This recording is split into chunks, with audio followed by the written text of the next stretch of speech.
안녕하세요. 예리숲에 오신 모든 분들 반갑습니다. 오늘도 제가 일상에서 반짝하고 빛비춤 받은 순간에 대한 얘기부터 해볼게요. 내 일상의 반짝 모멘트 코너입니다. 여러분, 침팬지 연구로 세계적인 명성을 얻었던 여성과학자 제인 구달 다들 기억하시나요?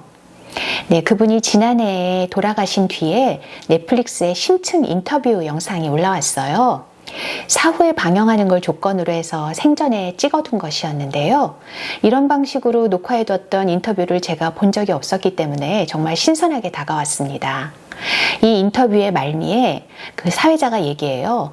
그 전 세계인들에 남기고 싶은 당신의 메시지를 전하라고요.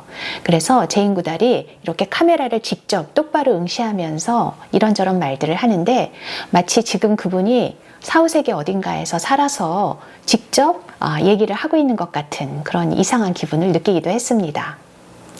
자신이 세상에 존재하지 않게 된 다음에 공개될 영상이라고 생각해서 그런지 이 인터뷰에는 정말 대담하고 솔직하게 얘기한 내용들이 많았거든요. 대표적인 게 어떤 게 있냐면요.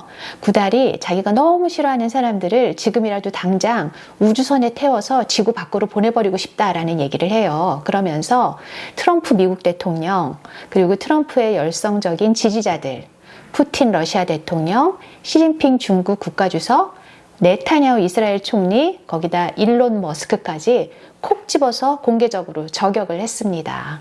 만약에 생전에 이런 얘기가 알려졌다면 꽤나 세상이 시끄러웠겠죠. 이 밖에도 2번의 결혼, 그리고 이후에 찾아온 새로운 사랑, 또 자녀 문제까지 정말 진솔한 개인사들에 대한 그의 소회도 들을 수가 있었는데요. 그 중에서도 제가 가장 인상 깊게 봤던 대목은 이 구달을 여성과학자로 키워낸 그의 어머니에 대한 이야기였어요.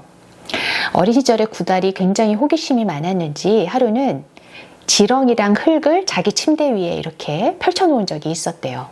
그런데 어머니가 그걸 보고 왜 그랬어? 왜 이렇게 침대를 더럽혔어? 라고 이렇게 혼내는 대신에 우리 구달은 지렁이가 다리도 없는데 어떻게 걸어 다니는지 정말 궁금했구나 라고 공감을 표시해 주었다는 거예요. 또 언젠가는 암탉이 어디로 달걀을 낳는지가 너무 궁금해서 닭장에서 4시간이나 잠복을 한 적이 있었답니다. 그러니까 식구들은 애가 없어진 줄 알고 경찰에 신고까지 하고 아담법석이었다는데요. 나중에 닭장에서 부스스하게 딸이 나왔는데 이때도 그의 어머니는 야단을 치는 대신에 왜 그런 일을 벌인 건지 경청하고 들어주었다고 합니다. 정말 놀랍지 않은가요? 저라면 그런 비슷한 상황에서 절대로 그러지 못했을 것 같거든요. 구달은 만약에 이런 자신의 어머니가 없었다면 절대 현재의 자기는 없었을 거라고 그렇게 얘기를 했습니다. 구달이요, 아주 어린 시절부터 세계 지도를 펼쳐놓고 보면서 나는 아프리카로 꼭 가고 말 거야 이런 얘기를 종종 했었다고 해요. 그런데 그 어머니가 늘 이런 말씀을 하셨답니다. 말도 안 된다고 타박을 놓는 게 아니라 내가 정말 하고 싶다고 한다면 얼마든지 할 수 있을 거야 라고요. 그런데 그때 그 시절의 소녀들은 아무도 그런 꿈을 꾸는 사람이 없었대요. 그래서 당시 구달의 말을 듣는 모든 사람들이 그게 되겠냐라고 비웃었는데 어머니만 그러지 않으셨다는 거죠. 구달은 정말 돈이 없어서 나중에 대학에도 가지 못했거든요. 하지만 그 자신이 어린 시절에 품었던 동물에 대한 관심, 열정만으로 무작정 아프리카로 떠났습니다. 그렇게 20대 때부터 평생에 걸쳐서 침팬지를 관찰하고 연구한 결과 나중에는 처음엔 좀 뜨악해했던 학계의 인정까지 받는 여성과학자로 우뚝 설 수가 있었죠. 자기를 믿어주고 한결같이 지지해준 어머니가 없었다면 과연 이런 일이 가능했을까요? 지금부터 숲에 묻고 숲이 답하다 코너를 진행해 보겠습니다. 저에게 조언을 청했던 많은 분들과의 대화를 간추려 소개하고 있는데요. 오늘은 자녀 교육에 대한 얘기를 좀 더 이어가 보도록 할게요. 얼마 전에 지인 중에 한 분이 저에게 그런 고민을 털어놓으셨습니다. 초등학생 딸이 있는데 바이올린 연주자가 되고 싶다는 꿈을 얘기를 하더래요. 악기 하나쯤은 연주하는 취미를 가지면 좋겠다 싶어서 학원에 보낸 건데 취미를 넘어서 전공까지 하겠다고 졸라댄다는 겁니다. 전혀 예기치 못했던 상황이라서 도대체 어떻게 해야 될지 모르겠다면서 이 지인이 한숨을 푹푹 내쉬더라고요. 아시는 분은 아시겠지만 이 자녀에게 예체능 전공을 시킨다는 게 결코 쉽게 결정할 일은 아니에요. 일단 돈이 굉장히 많이 들고요. 그리고 성공을 점치기도 어렵죠. 부모 입장에서는 장래가 지극히 불확실한 일에 많은 투자를 해야 하는 거예요. 그러니까 오죽하면 자녀가 예체능 쪽이 아니라 그냥 공부 열심히 해서 대학 갈게요 라고 얘기하는 게 엄청난 효도라고 하잖아요. 예체능을 하겠다고 하면 부모들이 아니 그건 취미로만 해. 그리고 전공은 다른 거 해 라고 뜯어말리는 이유입니다. 문제는요, 자녀가 간절하게 하고 싶은 일을 뜯어말리다가 자칫 아이의 마음에 커다란 상처를 입힐 수 있다는 거예요. 자녀 입장에서는 부모가 자기 꿈의 회방꾼처럼 여겨질 수 있다는 거죠. 물론 부모는 현실적으로 너무 아이가 걱정이 되니까 그러는 줄을 다 알고 있습니다. 나중에 나이가 철모를 때 했던 그 결정에 대해서 두고두고 후회하게 될까봐 말이죠. 그런데요, 부모의 반대로 자기의 꿈을 접는다고 해도 아이가 내내 후회할 가능성이 있습니다. 이 가지 않은 길에 대한 미련이 두고두고 남아서 말이죠. 실제로 제 주변에서요, 바로 이런 이유 때문에 성인이 된 뒤에까지 부모님과 관계가 원만하지 않은 경우를 제가 본 적이 있어요. 그래서 저의 지인한테 조심스럽게 이렇게 얘기를 했습니다. 일단은 아이가 원하는 대로 집안의 여건이 닿는 선에서 지원을 해주면 어떻겠느냐고요. 오히려 부모가 있는 힘껏 지원을 해줬는데 아이가 도중에 이건 아니다 싶어서 포기할 수도 있을 거예요. 그런데 이렇게 포기를 해도 아이고 스스로 해야 나중에 후회가 없는 겁니다. 부모가 억지로 못하게 하잖아요. 그러면 수긍하는 게 아니라 원망할 수 있거든요. 자기가 택한 꿈이 아니라 부모가 정해준 꿈을 따라가는 것엔 열심을 내기가 힘들 거고요. 만약에 그 도중에 실패를 하게 된다고 하면 자기 탓이 아니라 부모 탓을 할 공산이 커요. 내가 언제 의대 간다고 했어? 엄마 아빠가 가라고 했잖아. 이럴 거니까요.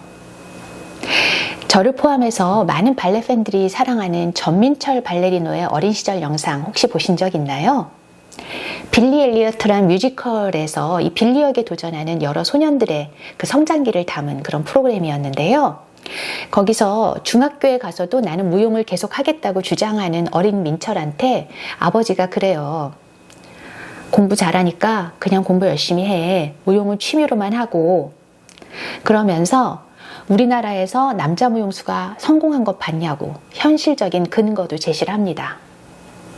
근데 어린 민철은 수긍하긴커녕 닭똥 같은 눈물을 뚝뚝 흘리면서 아빠는 내가 무용하면서 행복한 거 안 보여? 그 성공하지 않았다는 것도 다른 사람들 얘기잖아. 이렇게 반발을 합니다. 그 빌리 엘리어트라는 뮤지컬 자체의 스토리가 아버지는 권투를 배우라고 막 그러는데 이 빌리가 아버지 몰래 발레를 배우면서 발레리노가 되길 꿈꾸는 그런 내용이거든요. 그래서 당시에 어린 민철이 현실판 빌리라는 그런 별명을 얻기도 했었습니다. 그런데 이렇게 완강하게 반대하던 아버지도 끝까지 아들의 꿈을 말리지는 못하셨어요. 나중에 그 어린 민철이 예중, 예고를 거쳐서 한국예술종합학교까지 진학을 하거든요.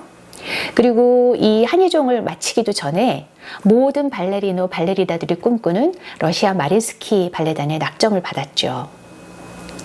그때 그 즈음에 촬영된 또 다른 방송 영상을 제가 봤더니 이때는 아버지가 그런 말씀을 하시더라고요. 우리 민철이가 제발 다치지 말아야 하는데 라는 말이요. 아들이 오랫동안 꿈꿔왔던 길을 가게 됐는데 아버지는 이제 또 다른 걱정을 시작하신 거예요. 왜냐하면 발레리나 발레리노들이 활동하다가 부상을 입는 경우가 종종 있거든요. 그런데 그런 걱정과 함께 아마 지금 그 아버지는 이런 생각도 하고 계시지 않을까요? 이렇게 될 줄 알았으면 내가 어린 시절에 우리 아들 마음 아프게 하지 말고 진작부터 좀 응원해 줄 걸 하는 그런 마음이요. 물론 부모가 지지하고 밀어준다고 해서 모든 아이들이 꿈을 이루는데 성공하는 건 아닙니다. 잘 알고 있죠. 그런데요, 앞서 말씀드린 제인 구달도 그렇고 또 전민철 발레리노도 그렇고요. 아주 어린 시절부터 자기 꿈에 완전히 진심이었다는 공통점이 있습니다. 전민철 발레리노는요, 아버지의 반대를 이겨내기 위해서 어린 나이부터 온갖 무용대회란 대회는 다 나가서 모든 상을 휩쓸어 왔어요. 자기가 실력으로 내 꿈이 허황된 것만은 아니야 라는 것을 아버지 앞에 당당하게 입증을 하고 싶었던 거죠. 그러니까 만약 자녀가 정말 간절하게 하고 싶어 하는 걸 얘기한다면, 그리고 그 꿈에 대해서 진심이란 걸 입증하기 위해서 열심히 노력하는 모습까지 보인다면 그 꿈의 회방꾼이 아니라 응원단장이 돼주는 게 맞지 않을까요?